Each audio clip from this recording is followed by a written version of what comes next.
A'udzubillahiminasyaitonirrajim. Bismillahirrahmanirrahim. Assalamualaikum warahmatullahi wabarakatuh. Alhamdulillahirabbil alamin. Allahumma shalli ala sayyidina Muhammad wa ala sayyidina Muhammad wa barik wasallim.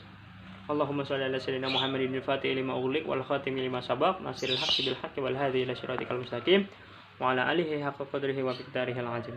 Sadaqallah wa sadaqa Rasulullah sallallahu alaihi wasallam. Alhamdulillah, untuk anak-anakku di pagi hari ini kita masih diberi kesehatan oleh Allah Subhanahu wa taala ya, untuk menjalankan suatu kewajiban, yaitu menuntut ilmu.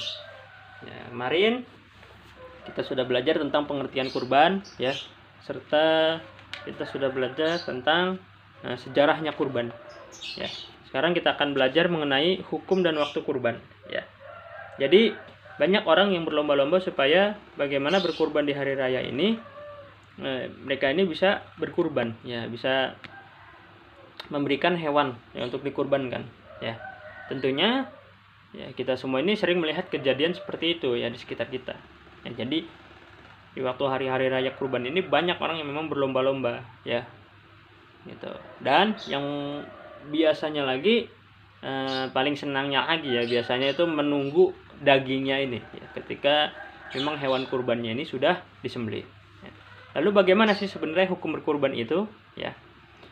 Ada dalam Islam ini kita memegang yang namanya tiga patokan kita ya, tiga patokan atau tiga pilar ya, atau bisa dikatakan tiga tuntunan kita ya dalam menjalankan syariat Islam. Yang pertama itu dan yang paling utama adalah Al-Qur'an.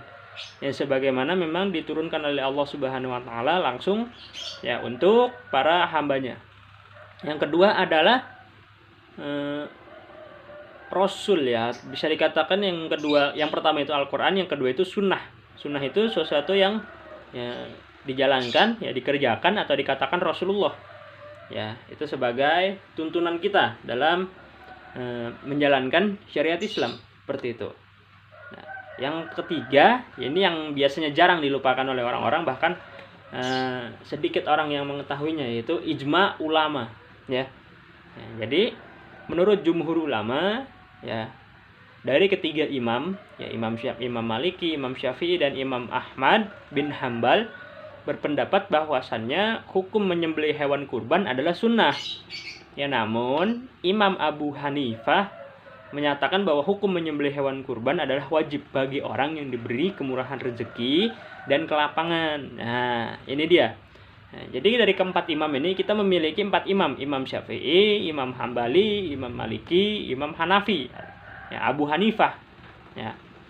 Dari keempat ini ada salah satu imam yang memang mewajibkan, ya, yaitu salah satunya Imam Abu Hanifah menyatakan bahwa hukum menyembelih hewan kurban adalah wajib bagi orang yang diberi kemurahan rezeki dan kelapangan, seperti itu, ya, tuh. Jadi kalau misalkan orang tersebut dikatakan mampu, dikatakan bisa gitu, ada kelapangan dari rezekinya, bahkan kelapangan dari hatinya untuk memberi, itu maka diwajibkan. Seperti itu. Ya. Lalu selanjutnya ada pendapat lagi dari Profesor Dr. Andes Yusuf Kordhawi berpendapat bahwa pendapat yang menyatakan kurban hukumnya sunnah adalah yang paling benar. Ya, hal tersebut didasarkan atas pendapat bahwa Abu Bakar dan Umar pernah tidak menyembelih hewan kurban karena takut kaum muslimin nantinya menyangka bahwa menyembelih kurban adalah wajib. Nah, dilihat dari sejarah, pernah sewaktu-waktu Abu Bakar dan Umar ini tidak berkurban gitu, karena ditakutkan umat muslim melihatnya kurban ini adalah suatu hal yang wajib. Seperti itu. Dan jadi dengan demikian kita bisa simpulkan bahwasannya kurban ini hukumnya sunnah. Namun dapat menjadi sunnah muakkad bagi orang-orang yang mampu atau orang-orang kaya ya.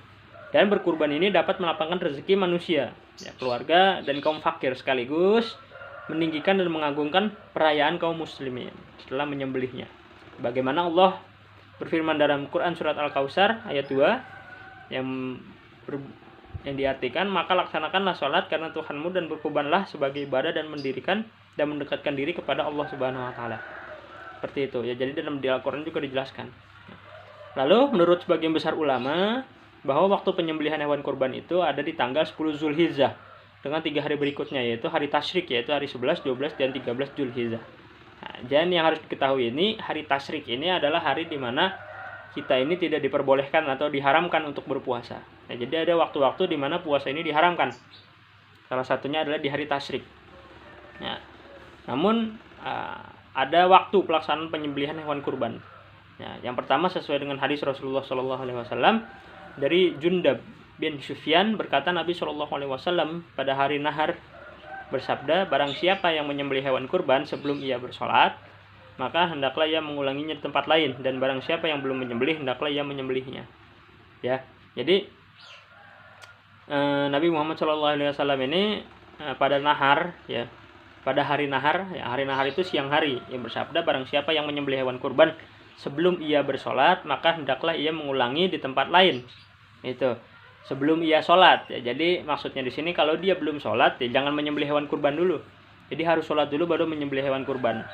Ya, dan barang siapa yang menyembelih, hendaklah ia menyembelihnya. Ya, jadi kalau memang sudah disembelih, ya kalau sudah datang waktunya untuk disembelih, ya maka langsung disembelih seperti itu. Lalu akhir waktu penyembelihan adalah pada hari tasyrik, sebagaimana diriwayatkan dari Jubair bin Mut'im dari hadis Rasulullah SAW. Ya, pernah berkata seluruh hari-hari tasyrik adalah waktu penyembelihan. Hadis riwayat Ahmad. Dan menurut Imam Syafi'i, akhir waktu penyembelihan adalah sebelum matahari terbenam pada tanggal 13 Zulhijjah. Itu seperti itu adalah waktu-waktunya. Lalu syarat dan ketentuan hewan kurban. Ya, jadi tidak ada, jangan asal-asalan gitu, jangan asal-asalan dalam berkurban gitu. Kambing baru lahir langsung dikurban, jangan. Ya, sapi baru beberapa tahun sudah dikurban, jangan gitu. Jadi ada ketentuan-ketentuan yang memang berkurban ini harus kita ketahui, ya, kita pahami, ya. Jadi hewan yang dikurbankan ini tidak sama seperti hewan-hewan yang disembelih untuk sekedar dimakan dagingnya, ya. Jadi hewan-hewan kurban ini itu bisa seekor sapi, seekor kambing, seekor kerbau. Ya, kalau di Timur Tengah, kalau daerah-daerah Arab Saudi itu biasanya unta atau seekor domba. Tuh. Jadi, di sini ada satu ketentuan, ya, seekor sapi dijadikan kurban untuk 7 orang dan seekor unta untuk 7 orang. Ya, jadi kalau misalnya ada yang mau patungan, ya, ada yang mau patungan untuk membeli seekor sapi atau seekor unta, ya, mau patungan lah maksudnya. Ya, patungan gitu, untuk uangnya gitu dikumpulkan berapa orang gitu. Nah, jadi sapi ini untuk 7 orang, unta untuk 7 orang.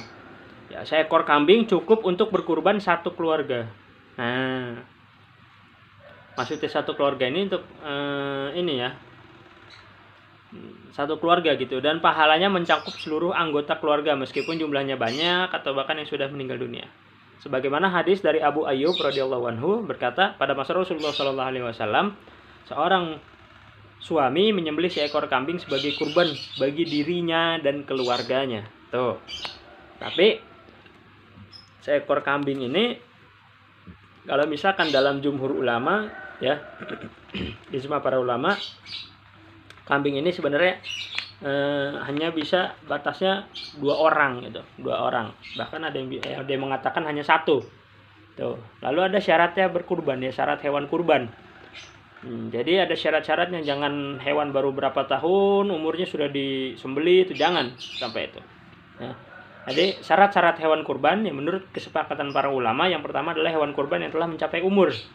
Ya, contoh hewan yang umurnya memang sudah 5 tahun, ya seperti unta itu sudah memasuki 5 tahun, memasuki ke 6 tahun, nah itu sudah bisa dikurban. Kambing yang berumur 2 tahun, ya, dan sapi atau kerbau yang berumur 2 tahun, memasuki tahun ketiga itu. Lalu hewan kurban ini tidak boleh sakit dan tidak boleh kurus, apalagi hewan kurbannya ini memang memiliki penyakit, ya, atau penyakitan, itu tidak boleh karena membahayakan bagi manusia juga. Itu apabila dimakan nanti penyakitnya ini nanti masuk ke dalam tubuh kita, ya, dari daging tersebut. Lalu hewan kurban ini tidak ditenggelamkan biji matanya dan tidak cacat. Tidak tenggelam biji matanya dan tidak cacat. Gitu. Maksudnya gimana sih? Maksudnya hewan kurbannya ini tidak cacat gitu secara fisik gitu. Jadi hewan kurban ini harus sehat, ya, dari mulai giginya, dari mulai matanya, dari mulai telinganya, bahkan sampai tubuhnya pun tidak boleh kurus seperti itu. Tuh. Nah, di sini di bukunya di halaman 50 ada tabelnya, ya. Daftar hewan yang cukup umur untuk dikurbankan. Yang pertama unta. Unta itu 5 tahun menginjak 6 bulan. Menginjak 6 tahun. Jadi tahun ke-5 mau ke tahun ke-6, nah ini unta ini boleh dikurbankan. Untuk sapi 2 tahun memasuki tahun ketiga. Untuk kambing 2 tahun masuki tahun ketiga, dan domba ya 1 sampai 2 tahun itu yang boleh dikurbankan. Ya, lalu ada larangan bagi orang yang hendak berkurban. Ya, orang yang hendak berkurban dilarang memotong kuku dan rambutnya. Ya, yaitu orang yang hendak berkurban bukan hewan kurbannya, gitu. Jadi dilarang untuk memotong kuku atau memotong rambut itu bagi yang berkurban, bukan hewannya ya, tapi yang berkurban. Nah, hadis ya, ketentuan ini sebagaimana dijelaskan dari Ummu Salamah dari Nabi Muhammad SAW, beliau pernah bersabda, apabila engkau telah memasuki 10 hari pertama bulan Zulhijjah, sedangkan di antara kalian ingin berkurban, maka janganlah dia menyentuh sedikit pun bagian dari rambut dan kulitnya. Hadis riwayat Muslim. Tuh lah, jadi larangan tersebut ini berlaku untuk cara apapun dan bagaimanapun. Ya, mencangkup larangan mencukur gundul atau sebagian saja, atau sekedar mencabutnya, ya baik rambutnya itu tumbuh di kepala atau di kumis atau sekitar kemaluan maupun di ketiak, pokoknya yang berbentuk rambut. Tuh, seperti itu. Jadi ada larangannya, ya. Nah, selanjutnya ada di sini mendemonstrasikan tata cara kurban, ya. Kita masih banyak pembelajarannya. Terus bagaimana cara pembagian daging kurbannya, ya, serta hikmah dan syariatnya. Ya, untuk itu kita akan bahas di pertemuan selanjutnya, ya. Nah, jadi berkurban ini adalah suatu hari raya, ya, hari raya kurban Idul Adha yang biasa kita kenal dalam agama Islam. Ya, jadi kurban ini hukumnya sunnah. Tapi kalau memang yang mampu itu boleh, ya, sunnah muakkad masuknya. Seperti itu. Tapi bukan berarti sunnah ini kita tidak mengerjakan gitu. Kalau memang mampu ya silahkan gitu. Justru kalau mampu ya memang setahun sekali gitu. Setahun sekali ya, kalau memang mampu ya silahkan saja gitu. Kambing, antar kambing, antar sapi gitu. Itu bagi yang mampu. Bagi yang tidak mampu ya tidak dipermasalahkan gitu. Jangan dipaksakan gitu. Nah, ini biasanya ini kan kalau di zaman sekarang ini banyak orang yang namanya gengsian. Ya, jadi ketika dia melihat tetangganya yang kaya raya setiap tahunnya ini selalu berkurban, ya dia ini merasa panas gitu, sampai berhutang di sana di sini dan membeli hewan kurban gitu. Sebenarnya tidak ada larangan ya ketika seseorang ini ingin melakukan kurban tapi dia berhutang, tapi dengan syarat memang hutangnya ini harus yakin bisa terbayar, seperti itu ya. Jangan sampai berhutang untuk beli hewan kurban tapi tidak bisa membayar hutangnya, itu jangan sampai seperti itu ya. Itu saja untuk pembelajaran hari ini. Kita tutup dengan pembacaan hamdalah dengan doa kafaratul majelis. Alhamdulillahirabbil alamin. Subhanaka Allahumma wa bihamdika asyhadu an la ilaha illa anta astaghfiruka wa atubu ilaik. Wa billahi taufiq wa hidayah. Jazakumullahu khair. Wassalamualaikum warahmatullahi wabarakatuh.